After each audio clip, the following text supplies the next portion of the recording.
Bem, amigos do Bola Presa, estamos de volta com mais um podcast do Bola Presa. Eu sou o Denis. E eu sou o Danilo. Mentira, não, podcast do Bola Presa. Começamos mal. Hoje Enganando não. o público. Hoje não, porque estamos de férias. Como anunciado na semana passada, no nosso podcast dos prêmios alternativos, que vocês devem ter assistido. É um dos mais esperados do ano, né? Então, o mínimo que eu espero de vocês.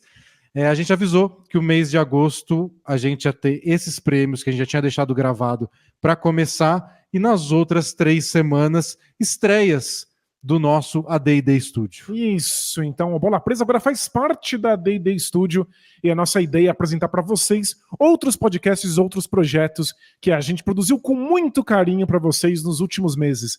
E a gente começa, dessa vez, com o Poco Pixel. A volta dos que nunca foram. O retorno do Poco Pixel. Eles foram e estão retornando agora numa temporada fechada de 6 episódios. Se você não sabe o que é o Poco Pixel foi um podcast sobre jogos antigos que eu gravei com o Adriano por muitos anos. Adriano, que é o A do A&D, nosso estúdio. A gente gravou de abril de 2015 a maio de 2019.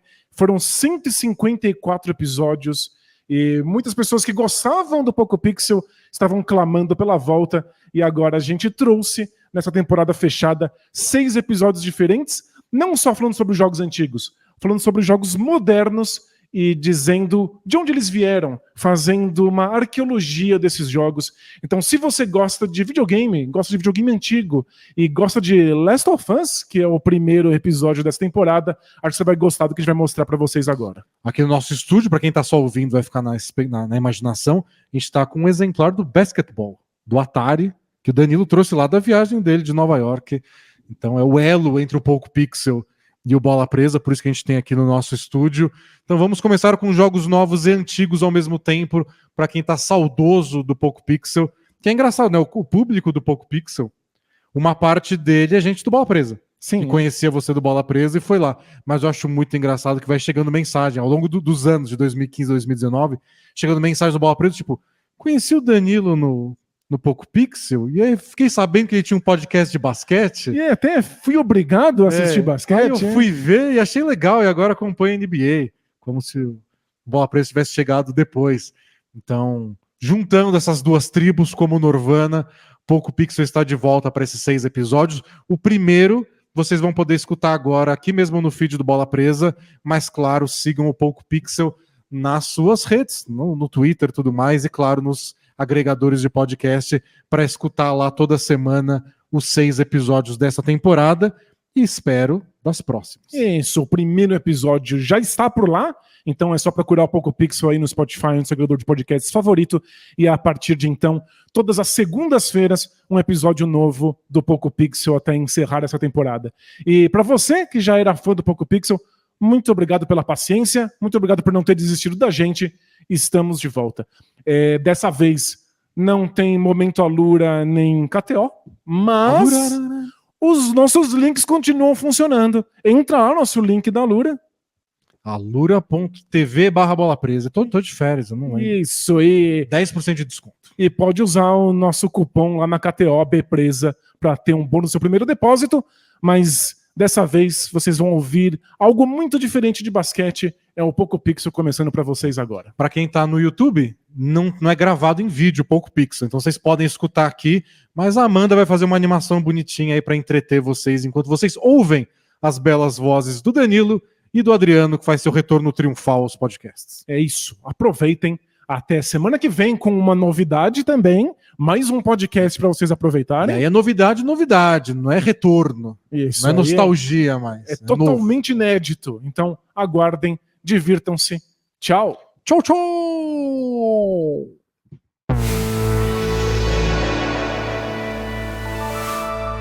A&D Studio.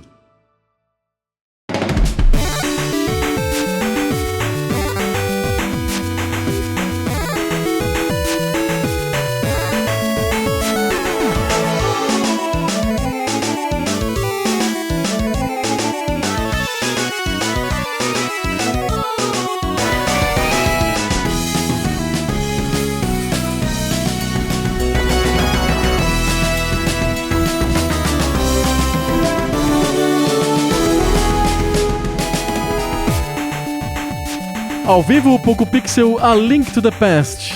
Episódio número 1. Eu sou o Adriano Brandão, do meu lado tá o Danilo Silvestre, tudo bom? Tudo bom, beleza? Maravilha! Qual que é o jogo de hoje, Danilo? O jogo de hoje é The Last of Us. The Last of Us.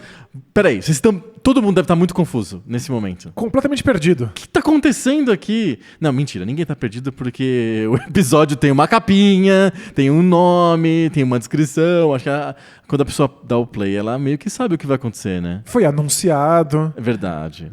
Acho que não tem muito segredo. A gente tá começando uma temporada limitada do Poco Pixel. O que é temporada limitada, Danilo? A ideia é que nós criamos um conteúdo fechado em 6 episódios. 6 episódios. Por 6 episódios, a gente vai visitar 6 jogos modernos e analisar a genealogia, a arqueologia desses jogos. Perfeito. Então esse episódio, essa série toda de 6 episódios, não faz parte da cronologia do universo Marvel lá do Poco Pixel, né? Você quer o universo 2099, será? É um spin-off. É um spin-off.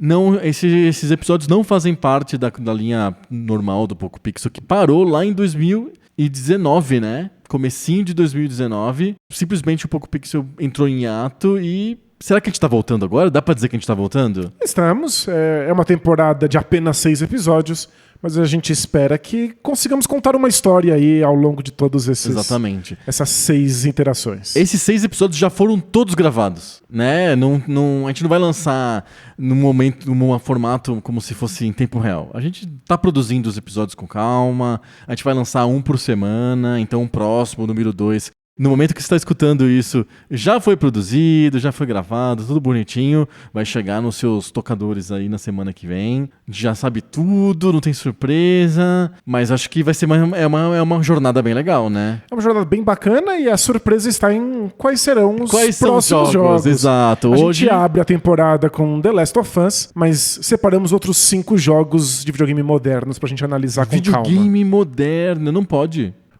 Não pode. Eles são só pontos de partida pra gente falar do passado falar de game design. Não, mas eu não tinha lido que era jogo moderno quando eu cheguei aqui. Você foi enganado? Eu fui enganado. Fui tapeado. Você vai ficar bem confortável. Tá tudo bem. Você me ajuda nessa? Com certeza. Eu sou muito ruim de jogo novo. Eu cuido do jogo novo e você me ajuda, claro, a voltar no tempo e analisar as origens desses jogos. Beleza. Então, gente, é uma temporada de 6 episódios, 6 jogos diferentes que a gente vai analisar, todos jogos novos, mas a gente vai analisar sempre sob a luz dos jogos antigos. A gente vai tentar fazer a genealogia, a arqueologia dos jogos novos. Ou não tão novos assim, né? O The Last of Us já tem uns 10 anos. Ele é de 2013. Tem 10 anos. É que já teve várias versões novas, já foi remasterizado. Virou série de televisão. Já ganhou sequência, virou série de televisão, que tá aí na crista da onda. Então, não é tão novo assim, a gente já pode falar que é um clássico. É um clássico novo, um clássico moderno, vai. Mas é claro que é um clássico moderno que conversa com muita coisa que veio antes dele. Perfeito. Que inclusive depende de coisas que vieram antes dele pra fazer sentido, e é disso que a gente vai falar. Maravilha. Então vamos falar sobre The Last of Us. A gente já deu todos os recados que tinha que dar, não precisa falar mais nada, a gente vai direto pro tema.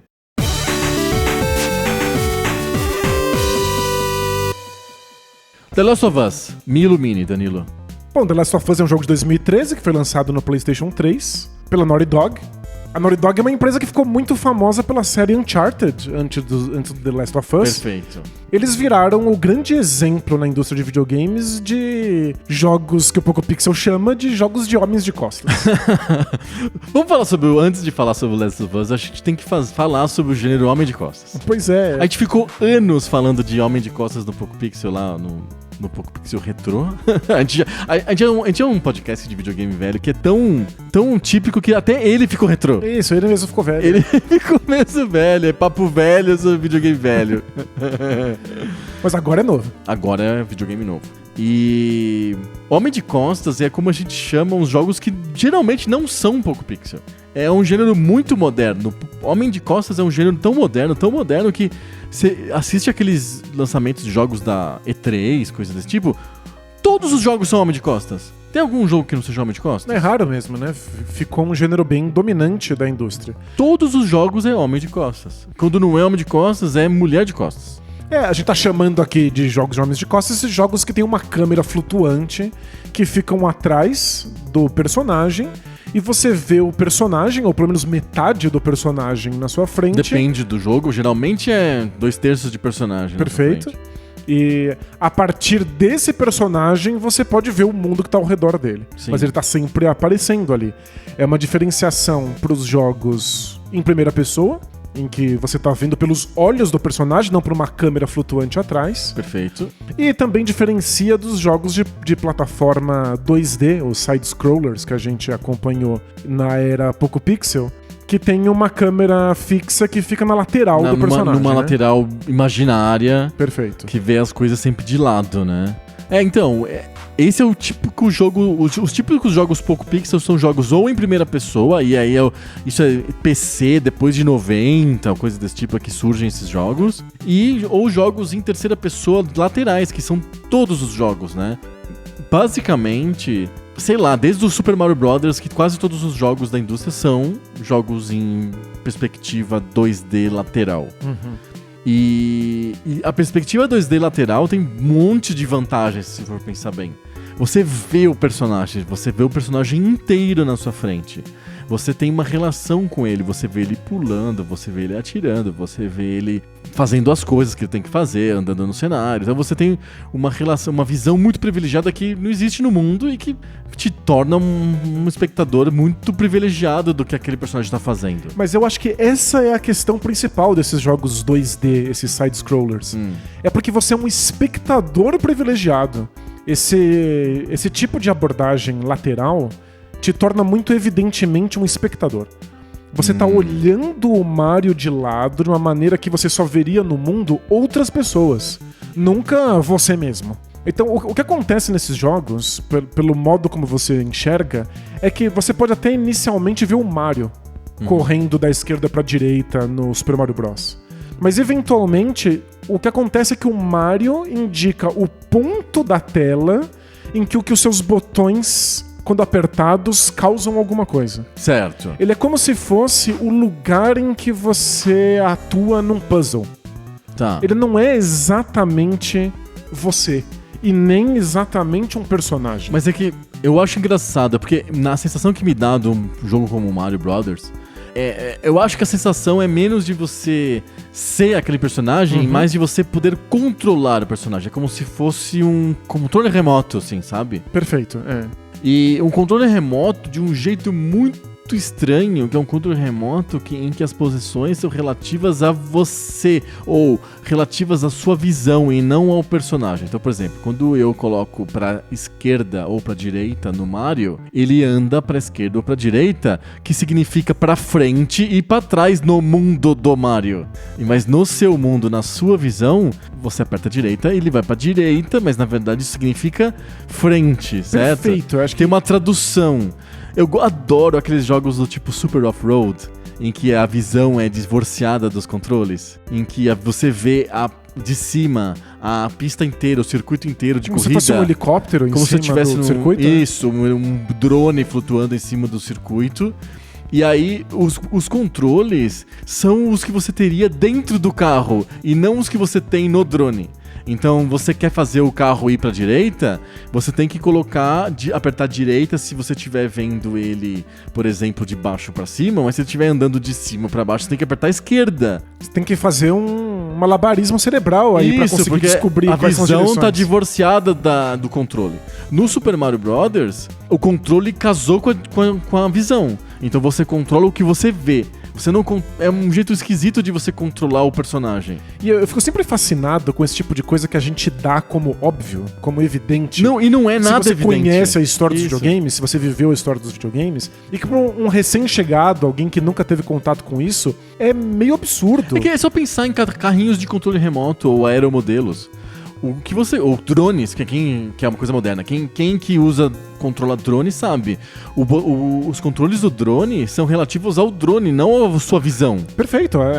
A sua visão não importa nem um pouco. Não importa nem um pouco, importa o drone. Quando você controla esses jogos laterais, 2D, da esquerda pra direita, o que importa é a visão do jogador. Do jogador. E por isso que causam essa sensação psíquica de que você não é o personagem. Aham. Você simplesmente é você mesmo, Perfeito. lidando com as suas direções, com o seu direcionamento, Sim. com o seu tempo de resposta, de reação. Perfeito. E o Mario lá na tela, ele é simplesmente a possibilidade De controlar alguma coisa. Isso, de que você aperte os botões e aconteça alguma coisa naquele ponto Isso. da tela. Uhum. Ele direciona o seu olhar pra onde estão os desafios, onde estão as soluções daqueles Tanto desafios. é que a maior parte dos personagens, ou eles são personagens de propriedade intelectual, e aí você quer ver o personagem, é o Homem-Aranha. O Mario virou isso depois, antes não era. O Mario era tão anódino e tão desimportante que ele chamava Jumpman no primeiro jogo. Ele levava como nome aquilo que ele faz. Que é um pulo. Isso. É um homem que pula. É como um Pokémon que só repete o próprio nome. Né? O nome do Mario é aquilo que ele faz. Isso, exato. Então, tipo, os personagens ou são famosos ou eles não existem, eles são desimportantes. Quem se importa, né? Então, o Link do Legend of Zelda é bem isso. Ele não tá no nome do jogo, ele não faz nada. Nos outros jogos, óbvio, né? O Legend of Zelda do Nintendinho realmente não tem muita coisa. Poucos personagens falam, e falam pra ele que, na verdade, falam pra você. Ele não responde Ele absolutamente nunca responde. nada. E o nome dele, eu acho que isso é muito importante, é alterável. Você pode escrever qualquer coisa que envolva 4 letras, porque você pode chamar ele do que você bem entender. Em geral, a ideia é que você ponha o seu nome lá. Uhum. Até porque isso ajuda a saber de quem é o save, né? Se você tem outras pessoas na perfeito. família, amigos que jogam, você dá o seu nome pro personagem, porque no fundo é você quem toma as decisões, Uhum. mas também todos os comandos são a partir da sua visão. Isso, exato. Né? O direcionamento espacial é seu, não é do Link. Exatamente, é seu, é totalmente seu. Isso muda nos primeiros jogos lá em 3D de PC, lá da pessoal da id, da Podi. Então, o primeiro, Wolfenstein 3D. O que você aperta é o que o herói faria. Se vai pra direita, o que o personagem tá vendo é a direita também. Se você aperta pra trás, pra baixo, ele vai pra trás. Isso é o que a gente chama de primeira pessoa, Isso, né? você É vai como se a pra câmera frente. fosse a sua cabeça. Exatamente. Então você tá realmente olhando o mundo É como a se partir fosse dos você. olhos. É literalmente como se você tivesse dentro do castelo nazista. E é engraçado que isso era vendido na época como imersão. Realidade alternativa, sei lá, não tem um nome lá. É como se você de fato Realidade estivesse virtual, lá. Né? é. Hoje é muito engraçado, né? Se você revisita gráficos de jogos como Wolfenstein, aquilo é tão evidentemente um jogo que é difícil se sentir imerso naquele mundo. Exato, ele é tão quadrado, os personagens não tem nada a ver com realidade e Mas tal. é legal que a questão não é sobre os gráficos, é sobre você tá controlando o corpo como seria o seu Isso. naquela circunstância. E você não vê. Você não vê o personagem do Wolfenstein de nenhuma maneira. Você vê o ícone que mostra mais ou menos a tua saúde. Você vê o rosto dele, porque o rosto dele vai ficando combalido dependendo de quanto dano ele toma, E é né? fora do jogo, né? Porque é um rosto que fica na interface gráfica, né? Isso, você vê ele numa barra que fica na parte de baixo da tela. Sim. Então, tipo, ele não faz parte exatamente do jogo. Ele faz parte dos utilitários que o jogo te dá pra você jogar. Mas, sei lá, é um jeito de você se conectar com aquele personagem de alguma maneira. Perfeito. E aí, esse gênero que a gente chama de Homens de Costas, ele tenta mostrar quem é o personagem, pra que não seja exatamente você, que não seja imediatamente você lá. Mas te dá uma visão parecida com a primeira pessoa. E isso te dá uma visão em que você esteja comandando a partir do seu ponto de vista, mas que esse ponto de vista seja também o do personagem. Isso é como se fosse uma viagem astral, assim, você tá saindo do corpo e você tá entrando no vendo o outro. seu próprio corpo, só que a meia distância, assim, sabe? E eu acho que essa é uma questão que a gente precisa debater nos videogames, que é a sensação. A gente fala muito aqui no Poco Pixel de game design, de quais são as escolhas de design. Mas a Certo. gente tem que levar, às vezes, em conta o que essa decisão causa em termos psicológicos no As jogador. sensações, é o que As traz, sensações, né? Uhum. É claro que no Wolfenstein ou no Doom, quando você joga em primeira pessoa, você tá habitando um outro corpo, né? Existe um corpo virtual ali que você está controlando momentaneamente. Sim, Mas a sensação é de que é você. perfeito. Como é em primeira pessoa, você não vê esse corpo virtual em nenhum momento, você tá só vendo o que esse corpo virtual vê, é como se fosse o seu corpo lá. Uhum. com sensações alteradas, mas é você. Quando você afasta essa câmera e joga essa câmera pra nuca do personagem, agora você vê o personagem. Isso. Então você pode até sentir que é você, porque é você quem joga, é você quem atira, é você quem corre e pula. É você que toma as ações, É né? você quem toma as ações. Mas o tempo inteiro você tá vendo o personagem ali. É sempre um lembrete de que não é exatamente você que habita aquele mundo. E às vezes é sobre um lembrete mesmo. Eu fico pensando em técnicas de cinema, como do documentarista Eduardo Coutinho, de que volta e meia ele afasta um pouco a câmera, quando ele tá entrevistando pessoas, pra mostrar a equipe de produção. A câmera mostra gente segurando o microfone, gente segurando a iluminação. Pra lembrar que não é real. Aquilo te lembra que você tá vendo uma entrevista e que aquilo aconteceu rodeado de pessoas, que... Não é uma coisa totalmente artificial. Era um ambiente controlado, que tinha iluminação e microfone profissional. Sim. Porque senão, se você só vê pelos olhos da câmera, é como se você estivesse ali sentado na mesa, conversando com aquelas pessoas, e você acaba acreditando que aquilo é a verdade, a realidade, e não um recorte. Então essa é a minha preocupação de alguns documentaristas. É a preocupação de alguns dramaturgos. Como é que você evidencia que a peça de teatro é uma peça de teatro? Para que a pessoa não se perca totalmente na imersão. E esses jogos de videogame que mostram pra você o personagem de costas estão impedindo uma correlação total. Não é você inteiramente no jogo. É um personagem, mesmo que você se sinta você, porque é você quem comanda. Acho que essa é a ideia. Perfeito, perfeito. E por que a gente tá falando tudo isso pro Last of Us? Porque Last of Us é um jogo que faz isso. Perfeito, é um jogo em terceira pessoa, homem de costas. Perfeito. E aí, é um jogo que tá interessado em contar uma história. E um jogo que o personagem que você controla faz diferença. Né? O personagem principal do Last of Us, que é o Joel, não é um personagem genérico. Ele não tem a intenção de ser simplesmente um casulo vazio para que você se projete no jogo. Ele tem preferências, ele tem um passado, ele tem gostos. Certo. Ele toma decisões, inclusive decisões que talvez o jogador não tomaria. E por isso é tão importante olhar pra ele. Exato, e esse divórcio jogador-personagem é extremamente importante, né? Porque, em geral, ele não deveria acontecer. Eu tô operando aquele personagem e minha vontade é suprema, certo?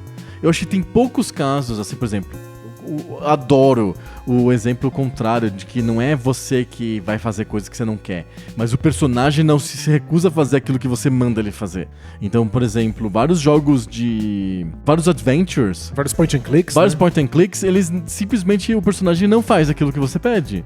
Ou porque não faz sentido, ou porque ele, sei lá, ele não quer. Por exemplo, o Guybrush Threepwood lá do Monkey Island, ele tem medo de porcelanas, sei lá, ele tem nojo de porcelanas, então ele não faz nada que tenha a ver com porcelanas. E é até engraçado que o jogador pode pedir pra ele pegar uma coisa de porcelana, só pra ele dizer, por que eu faria isso? Que absurdo. Exato. É como se fosse uma conversa entre o jogador e o personagem, e o jogador tá distanciado mesmo, né? Isso, e o personagem em geral faz tudo que o jogador pede, mas nem tudo. Ou o Indiana Jones, você pede pra ele mexer na cobra, ele não vai fazer. Ou chegar perto da cobra, ele não vai. E isso é uma questão mais de sensação do que de prática. Porque todos os jogos de videogame, a gente acha que a gente tem liberdade total, né? Que a gente faz o que a gente bem entende. A não ser que o personagem vá lá e fale, isso não, eu tenho medo de cobras. Ou eu tenho medo de vasos. Mas na prática, qualquer jogo tá delimitado. Tem coisas que você simplesmente não pode fazer. É que o jogo te conta isso, em geral, na prática. Então, por exemplo, o Mario não atravessa buracos andando. Ele precisa pular por cima dos buracos. Depende, se estiver bem rápido e o buraco for bem pequenininho, o Mario anda só no buraco. Mas isso é uma coisa que você descobre tentando. Você descobre sempre o que o personagem pode e não pode fazer. O que ele aceita e o que ele não aceita fazer. Se você aperta 2 vezes o botão de pulo muito rápido, ele dá esses 2 pulos ou ele se recusa a dar o segundo e dá só o primeiro? Não, o Mario nunca se recusa a nada. Ele é um corpo muito elástico à sua disposição. Não, mas ele se recusa a coisas. Você não consegue virar ele na velocidade que você gostaria. Não, tudo bem. Ele tem é um limitações. corpo. E a física nos jogos já é um conjunto de Mas limitações. mas isso é normal. A gente também tem limitações com o nosso próprio corpo. Às vezes cai um negócio no chão, eu me estico e não alcanço. Perfeito. Por mais que eu queira, eu não consigo. Eu acho que a relação da gente com o Mario é essa. Ele é um corpo nosso, assim. A nossa disposição com limitações, mas ele não tem vontade. O Mario não tem vontade. Ele tem limitações que são do próprio corpo São dele. físicas, ele não é voluntarioso, ele não tem vontade própria, Mario. Não, perfeito. É que a gente não pode dizer que o jogo faz tudo o que a gente quer, porque ele tem essas limitações que são físicas. Não só o personagem. Senão flutuaria o Mario pela fase inteira e ganharia. Perfeito. E o próprio mundo de jogo tem uma vontade. Porque ele tem uma física que foi programada por um game designer que queria que as coisas fossem daquele maneira. Certo. Existe intenção e limitação em todos os jogos que a gente joga. É que algumas dessas vontades aparecem no personagem, não na física ou na vontade do game designer. Tá, mas isso em outros tipos de jogos. Isso, não? nos jogos como Nos Point and Adventures, Clicks, por exemplo. em que o personagem se recusa a fazer algo porque ele não concorda com aquilo. Porque, em geral, foge do personagem. Uhum. De como o personagem foi criado. Ele precisa de manter a coerência como personagem. Então ele vai se recusar a fazer certas coisas. Eu penso até alguns jogos de tática em que você comanda numa visão de cima e você manda os personagens fazerem coisas. Sei lá, um Command Conquer da vida. Isso, você pode mandar um personagem andar por cima de um buraco e ele simplesmente vai parar na beirada do buraco e não vai seguir. É uma limitação física ali. Mas tem jogos, por exemplo, comandos, em que os personagens vão te dizer coisas. Sim. Do tipo, eu não vou fazer isso. Uhum. Eu não consigo fazer isso. Ou o que eu acho muito engraçado, por que eu faria isso? Como se a sua vontade fosse completamente absurda pra vontade contida naquele personagem. Mas eu acho que. Mas será que não tem a ver também com uma questão de limitação? Que ele. Não é que nem o Mario, que quando você tenta fazer uma coisa e não consegue.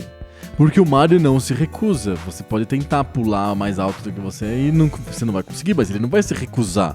Ele não vai falar pra você, ei, eu não consigo pular tão alto. Ele não faz. Não, o Mario pula, só que ele vai pular mais baixo do que você quer. Claro, você descobre as limitações dele na prática. Na prática, como se fosse você mesmo. Uhum. Mas o Boina Verde ou o atirador sniper do Comandos, eles não vão tentar. Eles vão falar pra você que eles não conseguem, que é uma impossibilidade. É que eu acho que isso é uma escolha de design. Isso. Né? Porque muitas vezes ver o personagem tentando e falhando pode ser muito frustrante, pode comer muito tempo. O jogo precisa ter um caminho mais fácil de dizer pra você que aquilo não dá certo. Exato, porque é um jogo de tática, não é um jogo corporal, não é um jogo de ginástica, que nem o Mario. Não é um jogo sobre experimentar uma física. Isso. Ele é quase um puzzle que você tem que saber. Ele é um puzzle, ele é um xadrez. O que pode e o que não pode. Isso. Né? Mas voltando ao Last of Us. Você tá lá no Joel. Ele é uma personagem que tem suas próprias motivações e que nem sempre ficam claras pro jogador. Eu acho que é aí que é a grande sacada do Last of Us. A gente tá muito acostumado a usar esses corpos que a gente habita quando a gente joga os jogos de videogame pra ir lá e solucionar os desafios que são propostos. Perfeito. A gente pega esses corpos e sai atirando em todo mundo e matando todo mundo, porque é assim que os jogos foram desenhados pra ser. A gente sabe que essa é a solução esperada pelo game designer e que a gente vai ser recompensado por essa solução. Perfeito.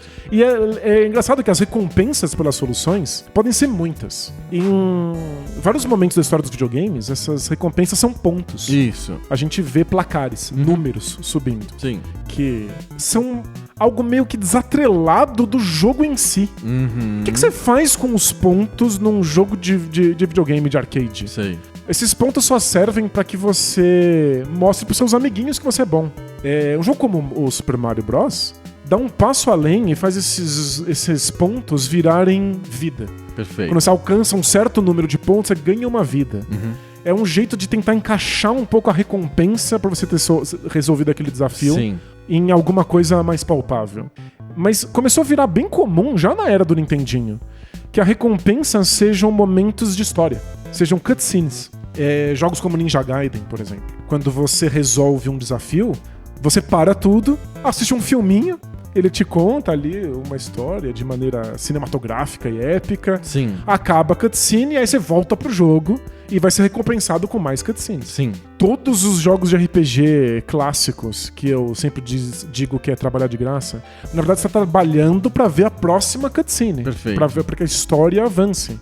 E o The Last of Us tem essa dinâmica de você tá resolvendo esses desafios, você tá matando todo mundo pra que a história avance. Você não tem muita escolha. A história só vai avançar, a próxima cutscene só vai acontecer se você fizer isso. É um jogo de trilho bem definido, né? Exato, é um jogo linear. As suas escolhas estão em como você faz e não em o que você faz. Então, assim, eu vou falar um jogo que em geral malignizado, e eu nem gosto tanto desse jogo, mas é que em geral ele não é insensado como o Last of Us. E assim, parece que são jogos muito diferentes e não são. Eu acho que a mecânica do The Last of Us não é muito diferente da mecânica do Max Payne, sabe? É basicamente jogos de trilho, você tá andando num trilho, você tem que atirar e esconder, né? Basicamente é isso, é você ficar fazendo cobertura e atirar, cobertura, atirar, cobertura e atirar o tempo inteiro. Perfeito. A diferença é que a história do Max Payne é banal e não tem nenhum interesse, e a história do The Last of Us é interessante. Então, é claro que existem nuances de jogabilidade no The Last of Us, de você ter que coletar coisas que foram esquecidas neste mundo pra criar novos itens. Existe a possibilidade de você ser stealth, você matar os inimigos sem fazer barulho, mas eu não acho que, de fato, é isso que é inovador e é isso que é interessante. Sim. O interessante é a história, óbvio, mas principalmente como a história tá ligada a esse personagem que a gente controla. Porque, no fundo, esse personagem não para de cometer atrocidades. É um personagem que mata cada vez mais, de maneira cada vez mais violenta, a ponto de encerrar o jogo cometendo um genocídio que muitos jogadores não gostariam que acontecesse. Talvez alguns sim, mas a ideia é que você é obrigado a fazer isso, mesmo que você não queira. Isso. Remete a uma cena que ficou muito famosa, e ficou famosa por ser muito polêmica, num jogo de tiro em primeira pessoa, que é o Call of Duty. Tá. Você lembra da cena do aeroporto? Já é bem tipo 2015, 14, alguma coisa assim? 2009. 2009.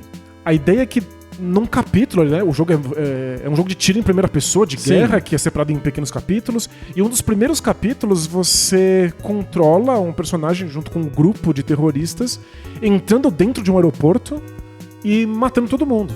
E é um capítulo bem curto, inclusive. E a ideia é mostrar vilões, mas você está controlando, porque é o jeito de você poder assistir. Essa é uma diferença muito importante de videogames e de filmes. Os jogos só podem mostrar pra você aquilo que você controla. Sim. A não ser que você fique lá parado, olhando pra uma tela, assistindo uma coisa. E aí você se pergunta, por que eu tô assistindo isso num videogame e não num filme? Né? E aí ficou muito, muito famosa e polêmica essa cena, porque você tá cometendo uma atrocidade. Sim. Uma coisa, inclusive, bastante delicada pro pessoal nos Estados Unidos, que tinham acabado de passar pelo 11 de setembro. Sim. Então muita gente quis proibir. O jogo acrescentou um aviso antes desse capítulo, e esse capítulo passou a ser pulável. Você pode dizer que se você não está confortável com ele, você aperta um botão e ele já te pula pro próximo. Perfeito. Então é isso que remete o Last of Us. É você experimentar uma história, você experimentar o trajeto de um personagem enquanto ele comete uma atrocidade, enquanto ele vai se tornando mais próximo de um vilão. E essa é a graça, é por isso que o jogo acaba sendo diferente dos outros, e levanta essa conversa sobre quais são os méritos dos videogames. Por que é legal eu estar jogando essa história ao invés de assistindo ela? Qual é a nossa relação com vilões quando a gente assiste o vilão e quando a gente está jogando no papel desse vilão? Isso só é possível porque a gente tá vendo em terceira pessoa. Exatamente. A gente tá vendo como homem de costas nessa câmera que me mostra quem é o personagem, quem é o Joel. Porque não pode só ser eu. Eu não faria isso. Mas também não pode ser completamente desatrelado, vendo lateralmente, porque... Se fosse, pensa assim, vamos pensar a cena do Modern Warfare ou as ações do Joel. Se fosse um jogo de primeira pessoa, a responsabilidade sobre tudo é a do jogo, é a da produtora. Porque são ações que o próprio jogo força o jogador a fazer. Mas como você tá vendo um personagem... o Modern Warfare é em primeira pessoa. Em primeira pessoa, Então, aí é mais pelo polêmico mesmo. Mas, por exemplo, o do The Last of Us, você tá vendo o personagem fazendo. Então ele tem uma moral ali a ser retirada daquilo. Tem um motivo para aquela cena existir. Não é uma, entre aspas, uma coisa, uma ideologia, uma ideia que a produtora ou o jogo tá querendo passar pra frente. É o personagem que age daquele jeito. Então é muito importante esse distanciamento. O Joel existir como uma entidade separada faz com que a produtora também seja a Naughty Dog seja uma entidade separada também. É que no jogo em primeira pessoa, em que você faz uma coisa horrorosa, também é o personagem quem faz. Mas é que esse personagem meio que não existe. Então, acho que essa é a dificuldade que a gente tem. É uma dificuldade da mídia videogames. Quando você controla coisas em primeira pessoa, é muito difícil se entender como personagem.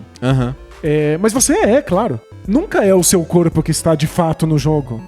Você sempre está habitando momentaneamente o corpo de alguém. Sim. Pra poder estar lá. É só que o desdobramento psíquico que precisa acontecer pra que você perceba que você é um personagem é mais complexo. Exato. Né? Vendo o Joel de longe, você fala, sabe.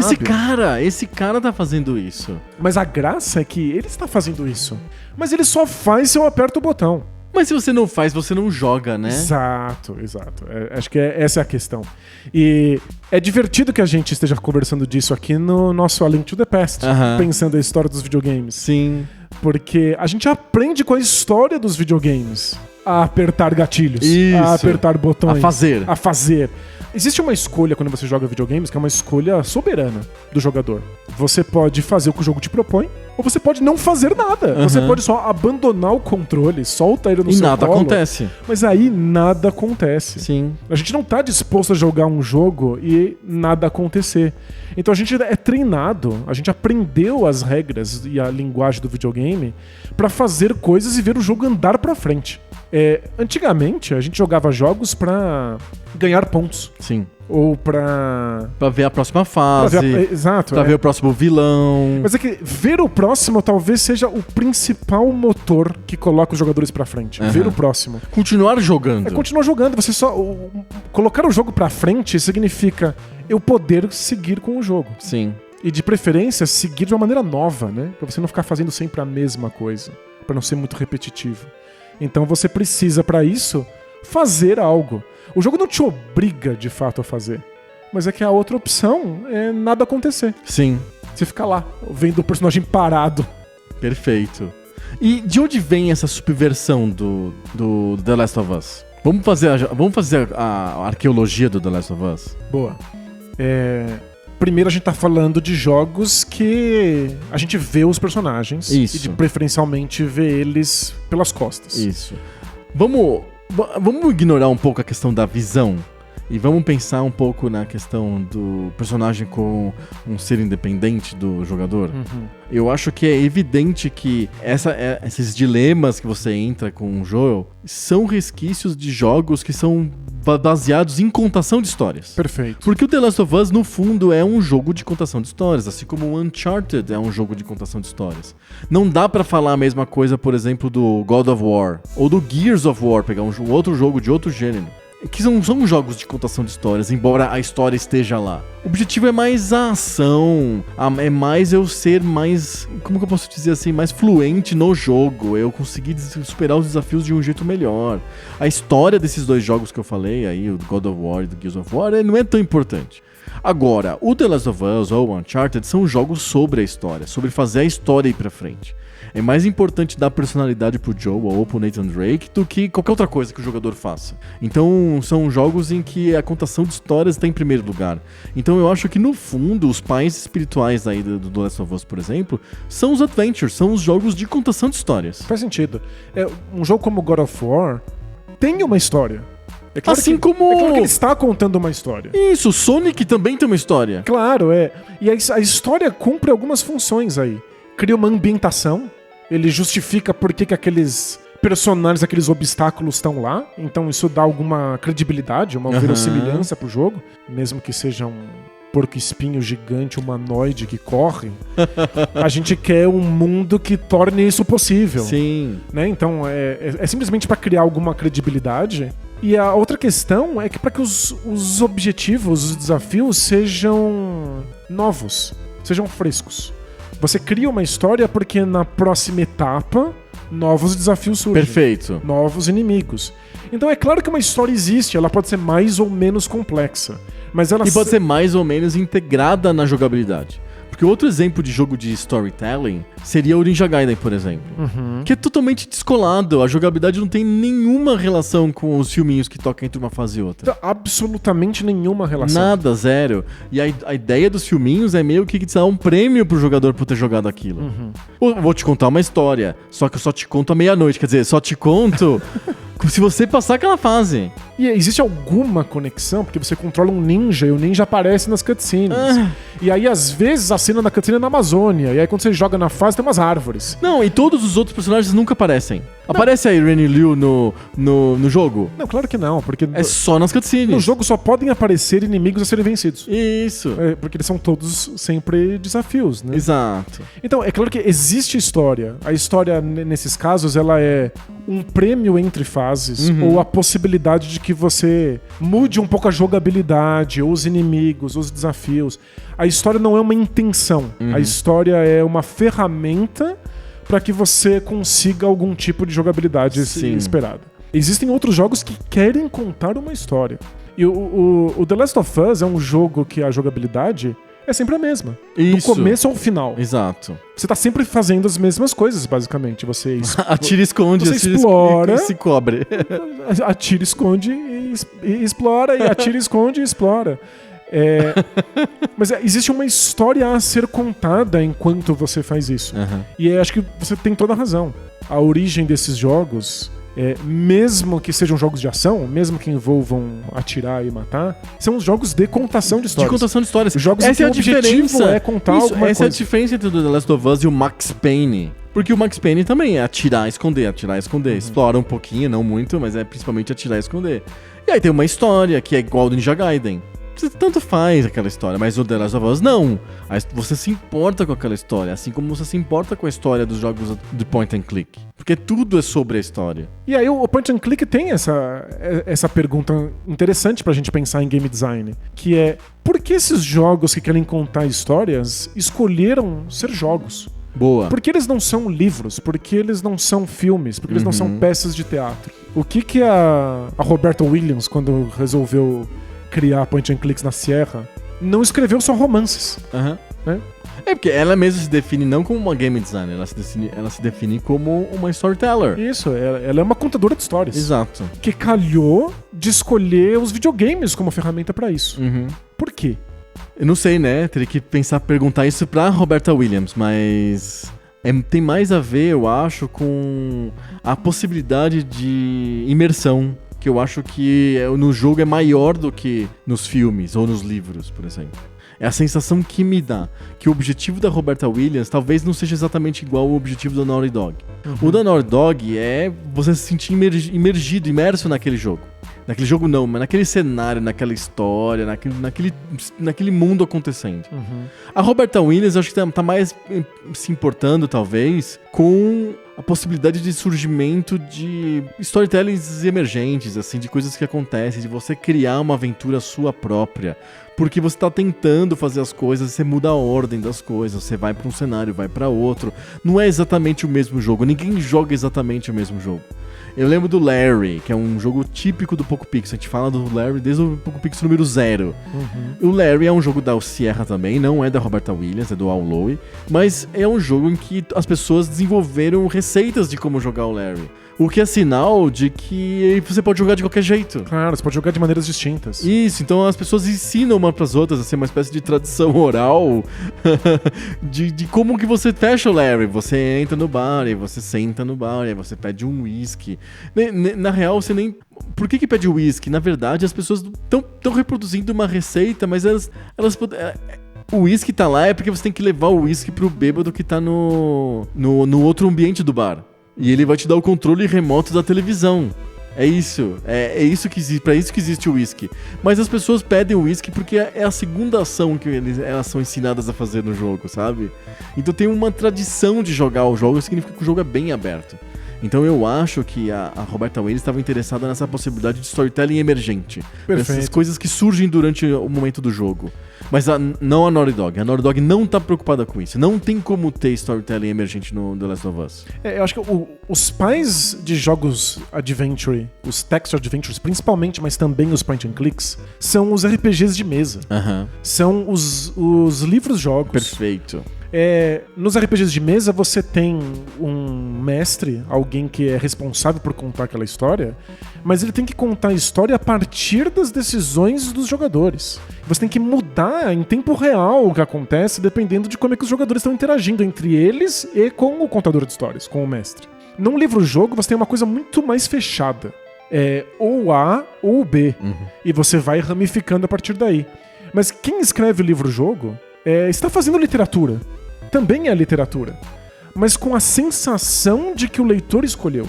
E existem duas opções para um livro-jogo também. No livro-jogo pode ser você ali tomando decisões. Sim. Ou pode ser um personagem o tempo inteiro. E aí o jogo te propõe, o livro-jogo te propõe tomar uma decisão em nome do personagem. Isso. Como se você fosse ele. Exato. O que significa que às vezes você pode decidir uma coisa diferente do que você decidiria, mas você acha que cabe mais no personagem. Você pode decidir só porque você acha que a história vai ser mais legal assim. Você pode experimentar as duas respostas, porque dá pra roubar, né? Claro, no livro-jogo você só muda de página e pronto.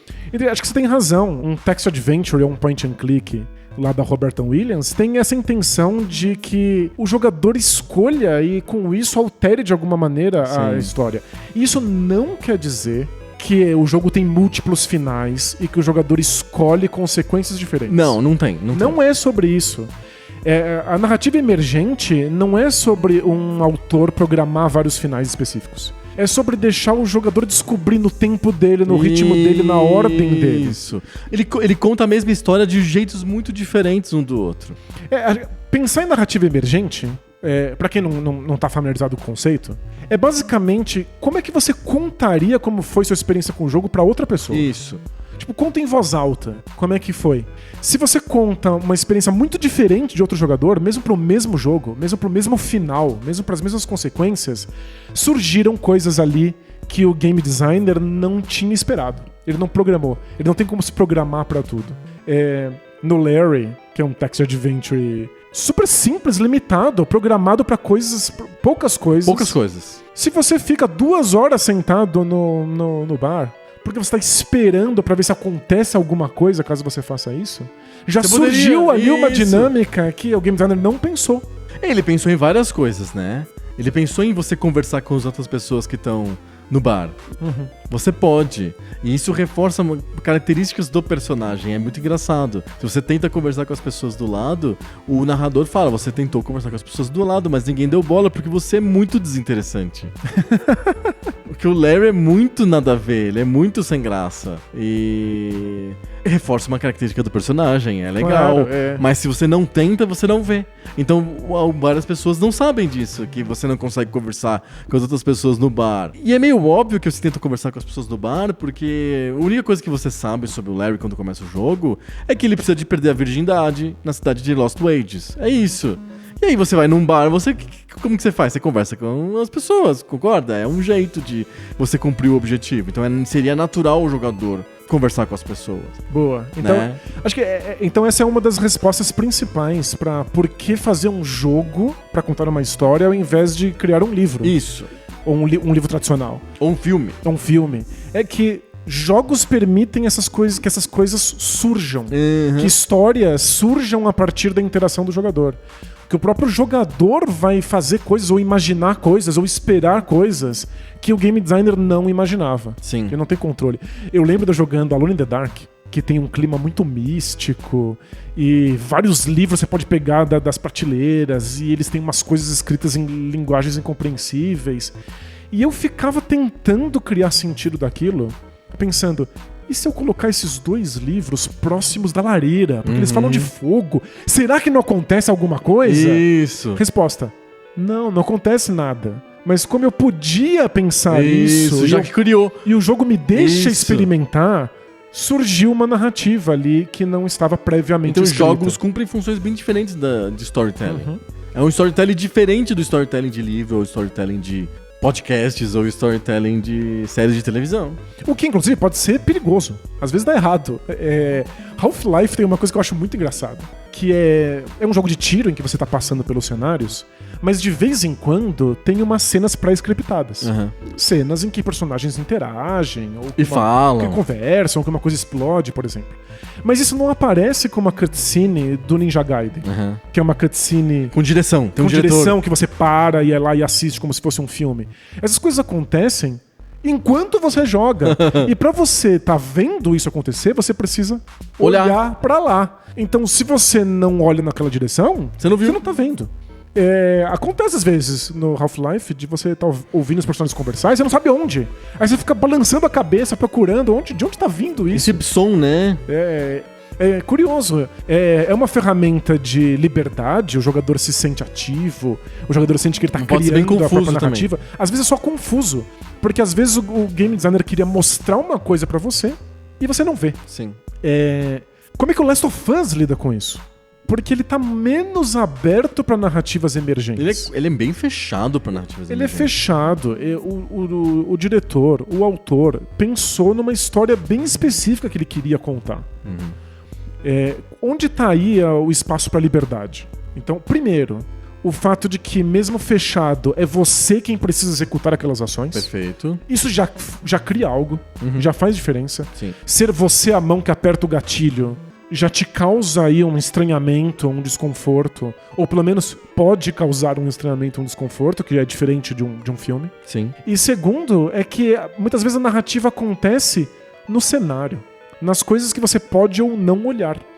E eu acho que game designers devem sofrer muito com isso, deve ser bem desesperador, porque você passa anos construindo ali uma prateleira com várias informações que podem contar mais sobre aquele mundo, e o jogador pode passar correndo pela Exato. prateleira. Ele não percebeu a prateleira, ele tava olhando Sim. pra outra coisa, ele olhou pro outro lado. Exato. É um exercício de desprendimento mesmo, Isso. né? Você cria ali um mundo que tá te contando uma coisa de maneira bem silenciosa e você torce pro jogador olhar pras coisas certas. Se ele olha pra outras, ele vai ter uma impressão diferente de outro jogador. No final, a história que ele vai contar é diferente. Isso é levemente diferente. Isso. Mas a história dura, a moral, A raiz da história. a raiz da história, a fábula que o The Last of Us quer contar É a mesma. É a mesma, é sólida, é fixa. E ele simplesmente tenta se aproveitar do fato de que é o jogador quem comanda. E aí que eu acho que é legal, é o jogo perceber a história dos videogames. E conversar com jogadores que sabem a história dos videogames. Ele sabe que os jogadores vão fazer o que precisam mesmo se for errado, Sim. que eles vão matar quem precisar matar. Perfeito. É um jogo ciente da história dos videogames pra se aproveitar disso. Sim. Aí tá a sacada. Mas é um jeito de contar histórias mais fechado. Uhum. Ele bebe em coisas como point and clicks, mas ele não dá tanta liberdade de E experimentação. lembra mais assim. alguns outros tipos de jogos, como os walking simulators, como, por exemplo, Myst, por exemplo. Uhum. É um jogo bem travado, é num trilho, né? É um trilho É um trilho. em que a maior parte da história aparece a partir do que você olha. Uhum. Né? O controle do jogador, a liberdade do jogador está em olhar. É dar importância ou não, Perfeito, né? O mundo tá ali construído. Cabe ao jogador escolher ao que ele dá importância. Sim. Vários walking simulators são sobre isso. E eu sei que muita gente nem entende o conceito. Não entende os jogos. Cadê o jogo, né? Cadê o jogo? Porque a gente associou demais a ideia de jogo Até a uma resolver ação. um desafio. Uhum. Até uma ação que eu tomo pra solucionar alguma coisa. Sim. E alguns jogos são simplesmente sobre eu dou atenção pra isso ou pra isso. E nem é uma escolha, não aparece na tela. Não aparece A ou B. Uhum. O meu walking simulator favorito é o Gone Home, que é um jogo sobre voltar pra casa dos seus pais e eles não estarem em casa. Sim. Quem é você como personagem? Quem são esses pais? O único jeito de saber é abrir gaveta. Uhum.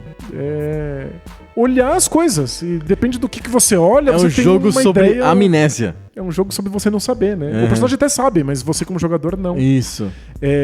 Shenmue. Olha o Meu Shenmue! jogo favorito. Eu ainda não falei de Battletoads nessa temporada. Mas você vai ter oportunidade. Shenmue é um jogo muito interessante nesse sentido, porque o personagem sabe de tudo. Uhum. O personagem sabe da vida dele. O Ryo Hazuki sabe quem é o pai dele. Mas o jogador não. Quem é a funcionária que trabalha na casa dele, onde estão as coisas, o que tá guardado nas gavetas. O jogador não. O único jeito do jogador saber tanto quanto o personagem é fuçar. E aí cria um descompasso esquisito. Porque por que o jogador, ao invés de investigar a morte do pai dele, tá abrindo todas as gavetas da casa, fuçando coisas que ele já sabe que estão lá? Sim. É esquisito. Mas é que a gente tá habitando esse personagem, e habitar esse personagem, de certa maneira, tem um pouco de amnésia. Sim. Você precisa descobrir explorando, olhando. A ação do jogador, a decisão do jogador tá, como você disse, naquilo que ele dá atenção. Uhum.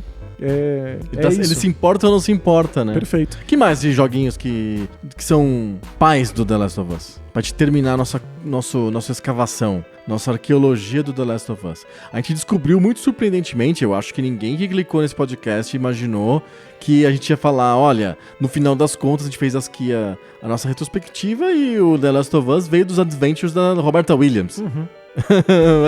Não tem mais gente aí que pode ser culpada por essa história toda? Eu acho que os Walking Simulators a partir do Myst, os jogos de cutscene, como Ninja Gaiden. Acho que Metal Gear Solid com uma função importante, porque não só tem essas cutscenes que é contar a história, mas mostra um personagem tridimensional em terceira pessoa, que a gente o tempo inteiro sabe que a gente é ele. O personagem principal tem nome, tem sobrenome. Sim. A gente aprende muito sobre as interações que esse personagem tem com outros. Uma das mecânicas do Metal Gear é ficar assistindo o seu personagem conversar com outros através de um comunicador. Sim. E você, como jogador, escolhe pra quem ligar. Escolhe pra quem e quando conversar. Sim. É isso, né? A gente tá falando aqui de jogos de liberdade limitada, em que você direciona o seu olhar e aproveita uma história já escrita. Uma história pré-determinada. E tem outro aí que eu acho que é importante em termos de jogabilidade, que é o GoldenEye. Ah, sim. O 007, um jogo revolucionário pro Nintendo 64, um jogo de tiro criado pela Rare, que nunca tinha feito um jogo de tiro, não sabia como jogos de tiro deveriam ser. Existia todo um tabu de que jogos de tiro não deveriam estar em consoles, deveriam ser só de computador. A Rare insistiu, queria fazer o jogo funcionar pro 64, teve que fazer um monte de gambiarras em termos de como você usa o controle pra fazer o GoldenEye funcionar. Mas ele é um jogo em primeira pessoa em que você sabe que você é o James Bond o tempo inteiro. Sim, claro.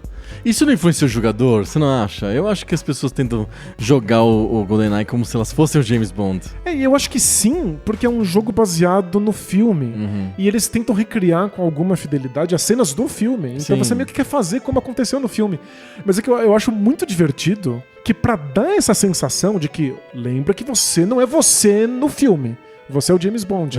O jogo abre com uma câmera que sobrevoa a fase inteira e aí vai se aproximando de você, James Bond, ali visível em Homem de Costas. É o Homem de Costas. E aí a câmera entra dentro da cabeça do James Bond. E aí se torna em primeira pessoa. Sim. Você vê esse trajeto como se fosse uma câmera que foi acoplada dentro da cabeça de alguém. Então é um jeito de você jogar em primeira pessoa ainda se achando outro. É um jeito de falar, olha, a gente gastou milhões aí pra comprar a licença do James Bond, né? E a gente quer que você se sinta o James Bond, já que a gente pagou tão caro por Exato. isso, né? Vamos usar o personagem. Sim. Né? E o GoldenEye também tem essa mecânica de proteger um personagem mais fraco. Ah, tá. Então em vários momentos você tá lá no meio do tiroteio tendo que proteger alguém.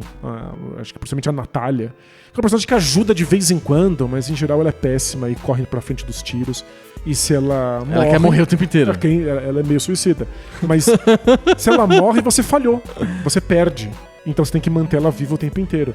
E isso acabou virando uma mecânica. Vários jogos acabam sendo sobre isso. É o Ico, né? O Ico acho que é o principal.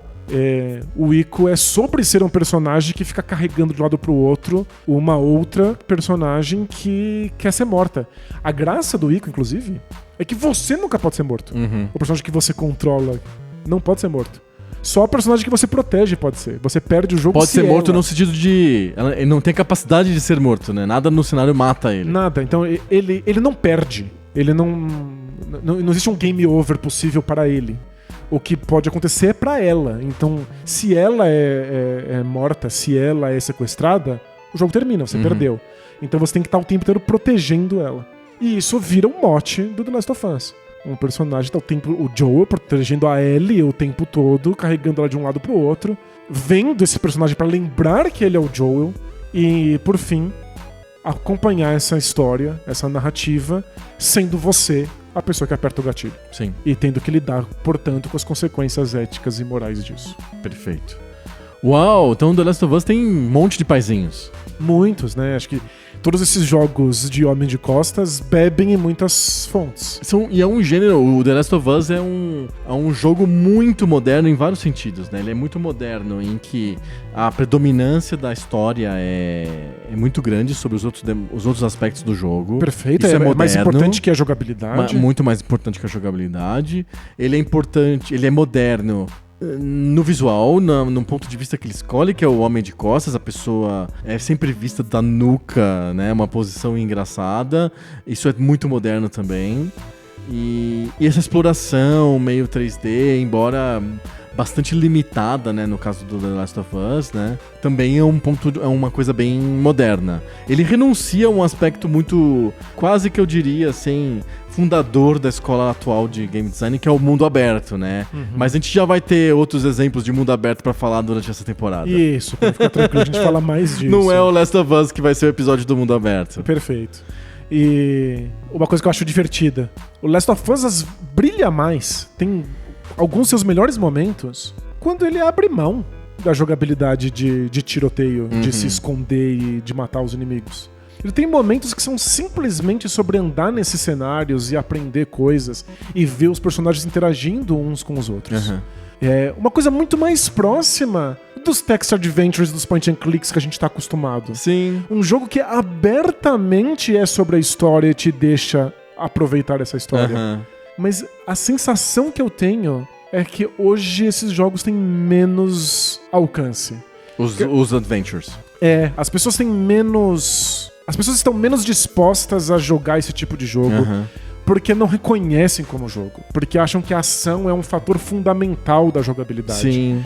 E aí, às vezes parece que o Last of Us quer te contar uma história, mas ele bota uns tiroteios no meio. Porque tem que ter. Porque tem que ter. Porque isso é uma coisa que consolidou-se na história dos jogos. E quando a gente olha pra trás, quando a gente vai olhar pros pais do Last of Us, a gente percebe que não precisava ser assim. Não. Existia um jogo só de história, existia um jogo só de exploração. Lembra, tem um episódio do Poco Pixel que a gente fez numa sessão, que era o High Five, e era uma sessão de demakes. Era um episódio que o nosso High Five era sobre demakes, e a gente... Um dos demakes que acho que foi você que propôs, se eu não me engano, que era contar o Uncharted como se fosse um adventure do Indiana Jones. Porque daria pra ser assim. Resolve todos os puzzles. Isso, só que não. Faz a exploração das cavernas e pega lá todas as relíquias. Mas não pode, tem que ter parkour. Porque, né, é um jogo moderno, tem que ter ação, não pode ser só o puzzle. Tem que ter coisas acontecendo, né? Acho que acabou se consolidando aí nos jogos modernos essa necessidade. E é claro, a gente deveria questionar o que a gente ganha com isso.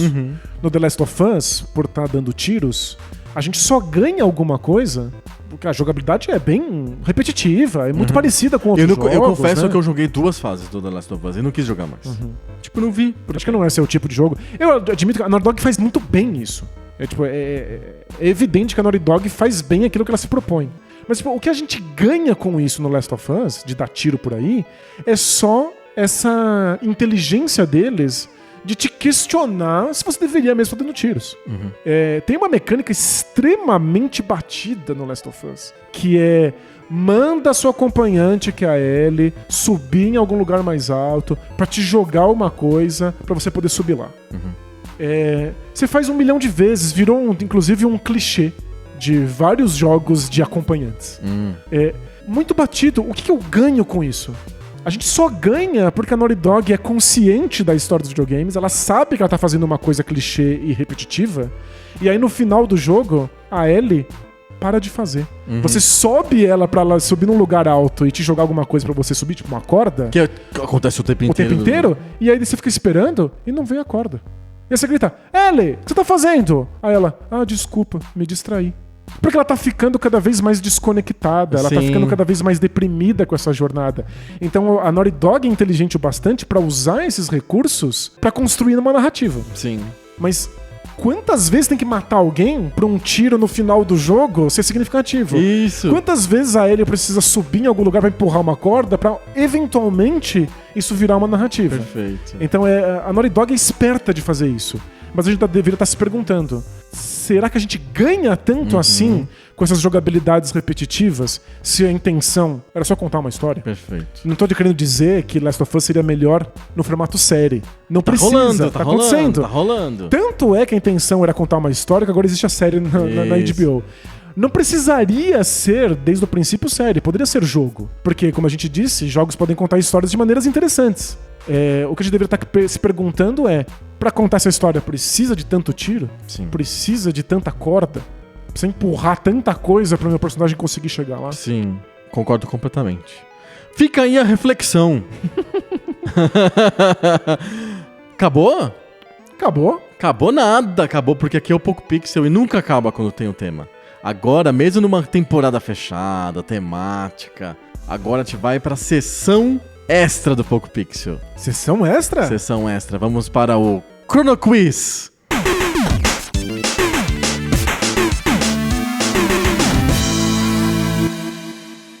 Chrono Quiz. Você tem que falar Chrono Quiz de novo. É assim que funciona um pouco, Pixel. Chrono Quiz? É. Não precisa ser tão interrogativo sempre. Eu só sei fazer tão Chrono Quiz é a sessão do Poco Pixel em que a gente vai voltar no tempo. A gente Boa. volta sempre no tempo, né, no Poco Pixel. Sempre, mas agora a gente vai voltar no tempo testando a nossa capacidade de saber de que época um jogo é. Exatamente. Olha só, você tá afiado aí? O teu calendário mental tá afiado? Não. Não. Eu confesso que pra mim a história dos videogames é Borrão. uma grande maçaroca. Eu acho que eu consigo É que definir... é mesmo uma grande maçaroca. A gente vai descobrir isso hoje. Eu acho que eu consigo definir mais ou menos de que geração um jogo é, mas cravar uma data pros jogos é bem difícil de fazer. Vamos lá, vamos explicar como que é a mecânica do Chrono Quiz. Só lembrando que é uma tradição do Poco Pixel a gente fazer sessões extras. E toda a temporada, ou no mínimo a cada 2 temporadas, a gente mudava as sessões extras. Vamos fazer uma pequena homenagem aqui ao Debate de Bolso, ao High Five, ao Telecat e ao Bota Ficha, que foram nossas sessões extras por muitos e muitos anos. Essa temporadinha vai ser a temporada do Chrono Quiz. Boa. Vamos explicar a mecânica do Chrono Quiz, então. Bora. É um jogo. Então, eu vou jogar contra você. Perfeito. É um jogo de a gente tentar encaixar jogos dentro de anos específicos. Então, eu vou sortear aqui. Eu estou com o random.org aqui aberto na minha frente. Olha só que bonito. Abraço pro random.org. Um abraço e para família. o pessoal do random.org. A gente vai sortear um número entre 1980 e 2000. E esse número vai ser o ano em que a gente tem que listar jogos daquele ano. Então vai funcionar por rodadas. Quem começa esse ano? Vai. Essa temporada. Você. E eu começo. Você começa. Então, vai sortear um ano. E aí eu vou dizer um jogo que eu acho que é daquele ano. Aí você vai falar o jogo que você acha que é daquele ano. E a gente vai na Wikipedia ver se quem chegou mais perto do ano. Perfeito. Quem chegou mais perto do ano, ganha a rodada. E é claro que a gente faz isso, não só chutando, mas tentando justificar ao máximo a nossa escolha. Exatamente. E aí, no final, quem acertar 2 vezes, ou no final de 3, então é um jogo de melhor de 3, leva. Perfeito. É isso. Mais Teremos fácil impossível. 6 joguinhos aí de Chrono Quiz até o final da temporada. Boa. O difícil só é fazer a história dos videogames se dividir em anos e não em gerações, como a gente Isso! por tanto tempo Seria aprendeu muito a fazer. fácil Né? de sortear a geração e listar jogo da geração. Não. Aqui é esporte olímpico, aqui é negócio de dificuldade. Vamos lá. Vamos sortear? Vai ser desafiador. Os nossos queridos auditores da PricewaterhouseCoopers estão aqui de novo, a gente contratou eles de novo. Olá. Lembra que eles participavam do sorteio do Telecat? Com certeza. Sejam bem-vindos novamente. Muito obrigado para os assessores aí, os auditores da PricewaterhouseCoopers e o pessoal do Random.org. Um beijo também pra Hannah, que criou o nome Chrono Quiz. Muito obrigado. Nossa! Nome excelente. Maravilhoso. Salvou a gente aí. Chrono Quiz. Podia ser uma continuação da série Chrono Trigger e Isso, Chrono Cross. Chrono Trigger, Chrono Cross e Chrono Quiz. Chrono Quiz. Os Vamos fãs estão esperando aí. Então, um dia vai ter. Mas o Chrono Quiz já tá tendo. Já tá tendo. Que é agora. E os anos serão entre 1980 E 2000. e 2000. Isso, são anos clássicos Poco Pixel. A definição de Poco Pixel que a gente tinha dado era tudo que fosse antes de 15 anos atrás. Então, a gente tá em 23, então seria tudo antes de 2000... Meu Deus! A gente não sabe É fazer uma matemática básica. Matemática! 15 antes de 23 seria... Meu Deus, que vergonha. Passando vergonha em 2008. rede nacional. 2008, olha. Regrava isso aí. Não, vai ser desse jeito aí mesmo. Seria até 2008. Até 2008, mas não, a gente vai fazer o clássico. Vamos fazer de 80 a 2000. E tem coisas antes de 80? Tem, bastante coisa antes de 80. Mas a gente vai juntar um pouquinho. Vai ser 20 anos aí de sorteio. Boa, você tá facilitando aqui pra gente jogar. Exatamente. Vamos lá? Bora. Vamos apertar o botãozinho aqui do random.org. 1, 2 e... 1995. 95? 95. Eu primeiro? Vamos falar sobre 95 primeiro. Vamos colocar rapidamente aqui um adendo à regra. Que a gente não conversou previamente, mas que é muito importante pra esse jogo funcionar. Que tem que falar o campeão brasileiro de futebol daquele ano também. Não, porque aí, Não? aí eu tô lascado. Foi o Botafogo. É mesmo? É, Eu Botafogo. confio em você. O que não pode acontecer? Qualquer jogo seriado que saia todos os anos. A gente não o FIFA pode falar 95. FIFA 95 Mas é que não NBA tem. Live 95. A NBA Live deve ter. Mas o Entendeu? FIFA 95 não tem. Ok, mas vamos excluir a O possibilidade. primeiro FIFA com números é o FIFA 96. Então, Lembra do FIFA 96? O Virtual Stadium Soccer. Ele fingia que era 3D. É, porque ele era isométrico, né? Não era isométrico, ele era... Como que é? Era tipo isométrico com um bitmap falso 3D, né? Fazia um bom trabalho de simular o 3D, mas não era. Em todo caso, 100 jogos seriados Tá. que levam o ano no seu nome. Porque O fica muito fácil. Madden 95. Perfeito, Claro, né? Não teremos. Não teremos. Mas então agora, vamos falar um pouco sobre 95. 1995. Que consoles que estavam no mercado em 1995? O Super Nintendo, o Sega Saturn, já tava em 95? Não pode consultar. Não pode consultar porque a gente tá jogando. Eu acho que o Sega Saturn é de 96. O Sega Saturn é depois, tudo bem. Então não tinha Sega Saturn. Então quem competia com o Super Nintendo? O Neo Geo. O Neo Geo tá aí desde 90. E o Mega Drive já tava meio que bem caído, né? Porque o Mega Drive, o Sega Genesis é de 89. Então já tinha bastante tempo. 95 é um ano bem... como que eu posso dizer? De transição da indústria dos videogames. Ele tava transicionando pro 3D em 95. Os jogos 3D de computadores já estavam muito dominantes naquela época. Porque os jogos 3D estilo Doom e depois 3D mesmo, tipo Quake, são anteriores e fizeram muito sucesso. Então, pra indústria dos videogames, e vale lembrar, a gente pode falar jogos de PC também. PC, outros computadores e tal, mas no caso de 95 só tinha PC mesmo, né? A gente pode falar jogos de PC. É uma época de transição. Então o PlayStation tava lá surgindo, o ano seguinte ia ter o Nintendo 64. Se o ano seguinte é o do 64, então o Sega Saturn é de 95. É o Sega isso. Saturn é um ano anterior. Perfeito. Então já existiu o Sega Saturn. O Sega CD já tava rodando há algum tempo. A Sega tava tentando esticar a vida útil do Mega Drive, né? Do Genesis. Perfeito. Mas de fato é a grande entrada dos consoles no 3D. Exatamente. 95 é a época da entrada dos consoles no PC. Dos consoles no PC, das épocas do 3D nos consoles. É uma época de transição. É o final de vida útil do Super Nintendo, já é o Genesis esticado às últimas. Então eu vou chutar um jogo de 95. Donkey Kong Country. Você tá chutando o final da Super vida Nintendo. do Super Nintendo. Isso. Mas o 1? Pensa que são vários. Tá, vamos fazer o Donkey Kong Country 2, vai. Tá bom, o 2. DKC 2. E você? Que jogo que você coloca em 95?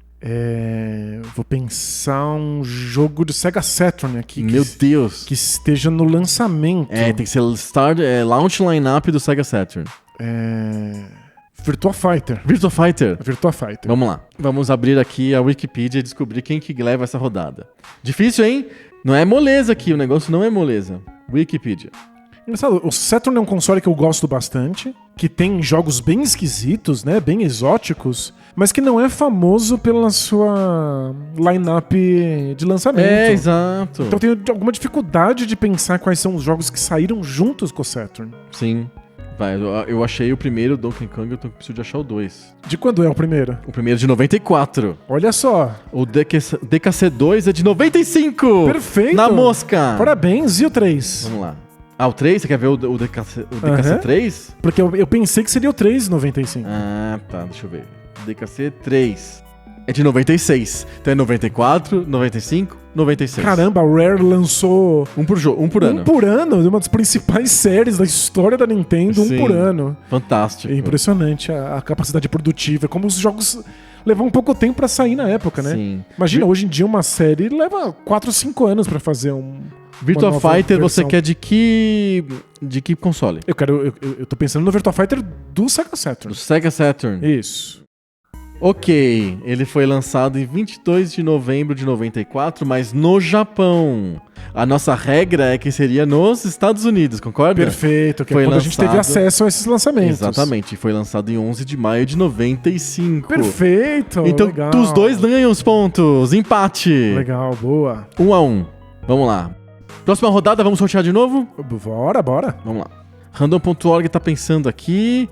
E 1988. 88. Você que chuta primeiro aí. O que tá acontecendo em 88? 88 é um ano antes do lançamento do Mega Drive e é o auge do Nintendinho. Nintendinho no auge E o Master System no limite. O Master System tá soltando fumaça já. O Master System pedindo pra morrer. O E Mega a SEGA, Drive tá- obviamente, a SEGA tentando acho que até o Mega Drive já existia no Japão, em 88. Ele foi lançado nos Estados Unidos, né? O Sega Genesis em 89. Posso estar falando grandes merdas, assim, mas eu acho que é isso. Perfeito. E a gente tá pensando nas datas americanas dos lançamentos. Lá datas sempre americanas. Então, 1988, eu posso dizer que é o auge do Nintendinho, não é o final do ciclo de vida do Nintendinho. É O o final auge. do ciclo de vida do Nintendinho é 90, 91. São jogos que esticam bastante. Tem jogo do Nintendinho de 94. Caramba, é difícil. Eu acho que o Nintendinho é um dos mais complicados da gente cravar a data de um jogo. Porque o lifespan dele foi muito Grande. A gente sabe, ao contrário do Sega Saturn, muito bem qual é a line-up de lançamento. Aham. São jogos muito importantes e clássicos. Sim. A gente tem as datas essenciais, que é o lançamento do Mario, o lançamento do Zelda. É, o Mario é de 85, né? Mas... O Zelda é de 85 88. também ou de 86? Isso, acho que é de 86. É. Isso, nos Estados Unidos. Nos Estados Unidos. Cartucho dourado, com memória. Lembrando que o Zelda foi lançado pro Famicom Disk System no Japão. 88. 88. Você sabe a data do Battletoads? Eu acho que Battletoads é bem capaz de ser em 88. Olha Mas eu não posso só, influenciar a sua Não, escolha. claro. Eu tô imaginando aqui que um dos Ninja Gaiden saiu em 88. Ah, é bem Eu possível. só não sei... Qual? Eu não sei se vai ser o 2 ou o 3. Aham. Eu vou com Ninja Gaiden 2. Ninja Gaiden 2? Isso, Ninja Gaiden 2. Eu vou com... Meu Deus, 88? Você não tá confiante de que o Battletoads saiu em 88? Não, eu acho que o Battletoads é depois. Eu vou chutar de 88... Mega Man. O primeiro? O primeiro. O primeiro Mega Man em 88? O primeiro Mega Man. Nos Estados Unidos, o Mega Man, não o Rockman. Ok, perfeito. Nossa, curioso pra saber. É. É porque pensa que tem que caber 6 Mega Mans em toda a vida do Do Nintendinho. Nintendinho, mas... O primeiro começou só em 88? Não sei. Vamos Vamos ver? checar. Vamos lá, primeiro checa o seu, né? Que é Ninja Gaiden 2. Você Isso. optou pelo 2. Lançamento americano do Ninja Gaiden 2. De 2008, não, esse é outro Esse é Ninja outro Gaiden Ninja Gaiden. 2. O Ninja Gaiden 2 de Nintendinho é de 1990. No 90? Japão. Na América do Norte e também, 1990. O primeiro Ninja Gaiden é de Não. 88? Não sei, quer ver? Sim. Vamos ver. O primeiro Ninja Gaiden é de 88. Perfeito. Mas acho que no Japão só. Eu não sei se foi lançado nos Estados Unidos em 88 também, deixa eu ver. Não, ele foi lançado em 89 nos Estados Unidos. Então, qual o Ninja Gaiden 2 é de 90, né? Isso, Então, você tá com 2. O teu é que nem golfe. O seu Quanto par mais ponto, é 2. Quanto mais ponto, pior. Isso, você tá com 2. Então, vamos ver qual que é o que eu tinha falado? Mega Man, né? O primeiro. Mega Man é o primeiro. Olha só, ele foi lançado no Japão em 1987. Em dezembro de 1987. Então nos Estados Unidos vai ser 88. Vamos ver. Nos Estados Unidos, 29 de dezembro de 1987 também. Ah, mas por pouco. O meu par foi 1, então... O seu par foi 1. Então ganhei. 2-1. Parabéns. Como você tem 1 ponto, então não terminou. Tem mais uma rodada. Vamos lá. Vamos mais um sorteio? Mais um sorteio. Vamos escolher mais um jogo. Vamos Escolher mais um ano. sortear mais um ano, é. RandomHome.org tá fazendo a sua randomicidade 2000. Me ferrei nessa. Eu que falo primeiro. Vamos falar sobre 2000. 2000 também é um ano de transição. Porque a gente tá falando aí do primeiro ano de vida do Dreamcast. O PlayStation 2 ainda não tinha sido lançado. Uhum. Inclusive, muita gente em 2000 não está comprando o Dreamcast porque está guardando o lançamento do PlayStation 2. Sim. Tem gente que esperou para entrar nessa geração porque queria o console da Sony. Perfeito. Então 2000 é um ano de transição. Primeiro ano, ou segundo ano de operação do Dreamcast, principalmente nos Estados Unidos. O PlayStation 2 ainda não tinha sido lançado. O PlayStation 1 ainda tem jogos sendo lançados para ele. Isso. Inclusive, jogos que eram lançados pro Dreamcast simultaneamente, mas Exato. em versões tecnicamente piores. O GameCube também não tinha sido lançado. Não, o 64... Tava no final, muito no final da sua vida. E é isso, né? Basicamente é isso. É um PlayStationzão mandando ver, né? É isso que é 2000, né? E os jogos de PC. E o finalzinho da vida do Nintendo 64. Sim. O que me leva a crer que dá pra gente chutar aí uns jogos tardios do 64. Jogos tardios de 94? Do 64? É. Eu que vou chutar primeiro, lembra? Chuta primeiro, vai lá. Eu vou fazer um chute ousado. Porque assim, um que eu fiquei tentado a chutar é o Dune 2000. Mas ele foi lançado em 99, o Dune 2000, né? Acho que sim, creio que sim. É, o Dune 2000 acho que foi lançado em 99. Uma outra possibilidade seria o Command & Conquer Tiberian Sun, que é um pouco depois do Dune 2000. Então é uma possibilidade também, Command & Conquer Tiberian Sun. Mas eu vou ser mais ousado e vou chutar muito chute. Vamos ver se eu acerto. Eu acho que 2000 é o lançamento do The Sims. É mesmo? É, eu acho. The Sims, um jogo que é derivado do SimCity e de todos os jogos Sim da Maxis, né, que já era mais subsidiária da EA, e foi lançado como um simulador de nada, né, um grande simulador de coisa alguma, em que você controla os personagens. Inclusive, ele tem uma separação, um divórcio bem grande entre o personagem e o jogador. Você pode prender o personagem e matar ele de propósito. São jogos que muita gente chama de jogos de Deus. É. A separação é tão grande que o jogador tem controle total sobre o mundo e os personagens. Sim.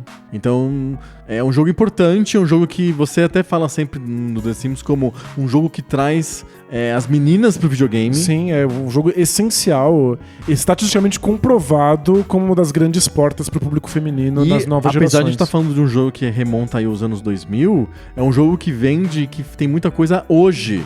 Existem expansões e expansões das versões novas do The Sims até hoje rodando, e fazem muito sucesso. Que você tem temas, você pode fazer o The Sims de um jeito ou de outro e tal. Esses temas vendem, são temáticas, tipo Barbie, assim, né? Usando, né, uma coisa dos anos 80. Sei lá, você quer ver o Playmobil no Velho Oeste, o Playmobil Ninja, o Playmobil não sei o que, o Lego, Star Wars, o The Sims tem tudo isso. Até hoje vende pra caramba. Boa. Eu acho que é 2000 primeiro. Posso estar errado. Perfeito. Não, é um bom palpite, bom palpite. Você tem, com certeza, palpites melhores. Então, eu tenho palpite sobre os jogos de lançamento do Dreamcast, mas aí a dificuldade é...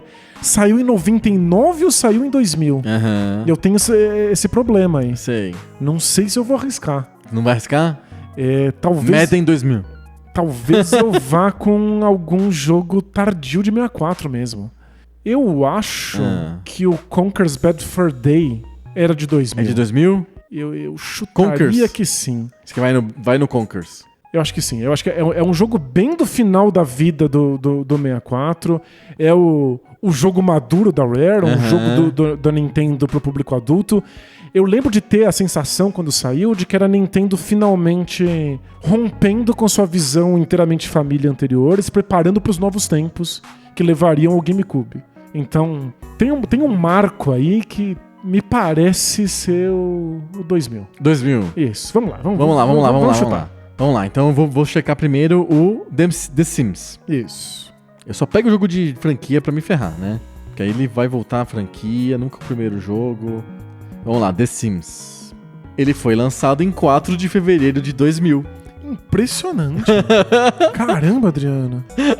Perfeito, agora vamos para o seu jogo. Conker's Bad Fur Day. Conker. O original de 64, ele recebeu um remake. Tá bom, ele foi lançado... Você quer a data certa? A data exata dele? Vai lá. Ele foi lançado em 5 de março de 2001. Ai, não! Nossa! Venci por 3-1. Levei o primeiro Chrono Quiz da nossa temporada 2023 do Poco Pixel. Gente, mas ele é tardio mesmo na vida do 64. Muito 2001. 2001. Muito engraçado. Muito engraçado. Eu tava trabalhando na Gazeta do Povo, finada Gazeta do Povo. Não, mentira, ela não... Finado em nossos corações. Finado em nossos corações. E as pessoas falavam do Conker. Olha só. Falavam bastante do Conker, então. Parabéns. Acertei. Muito bom. Eu ganhei as 3 rodadas. Eu acertei 2, né? Uma eu cheguei perto, né? Você cravou 2 eu e uma foi pertinho. Eu cravei 2 e uma foi pertinho. E eu fiz uma pertinha. Você fez pertinho em todas, mas não cravou nenhuma. Uma em 1 ano, uma em 2 anos e uma cravei. Ah, cravou a primeira, é verdade. É verdade. Olha só, gostou? Gostei. Chrono Quiz é um jogo legal? Tá aprovado, só é muito difícil. Não é tão difícil. É muito difícil, porque o 64 durou milhões 2 de anos. décadas, O né? Nintendinho durou desde da época do Napoleão Bonaparte, tá aí Gente, fazendo jogo. Em 2001 já existia PlayStation 2, o Dreamcast já tinha... Falido. Já tava acabando já, e o 64 tava recebendo o Conker ainda. Meu Impressionante. Deus do céu. É, a Nintendo é assim, cara. Resiliência, que também é sinônimo de... Teimosia. Teimosia? E burrice. Petulância. Mas quase acertei, foi por pouco. Muito bom, esse foi o primeiro Chrono Quiz da temporada aí... A Link to the Past do Poco Pixel. E foi também nossa primeira viagem por um jogo moderno com The Last of Us. Muito legal, eu adorei. Esperamos que vocês estejam aqui pro resto da nossa jornada. É isso aí. Pros próximos 5 jogos modernos que a gente vai analisar. Mais 5 jogos modernos, um por semana. Então, semana que vem a gente volta com mais papo novo. Sobre videogame, às vezes velho. E às vezes novo. É isso. Tchau! Tchau!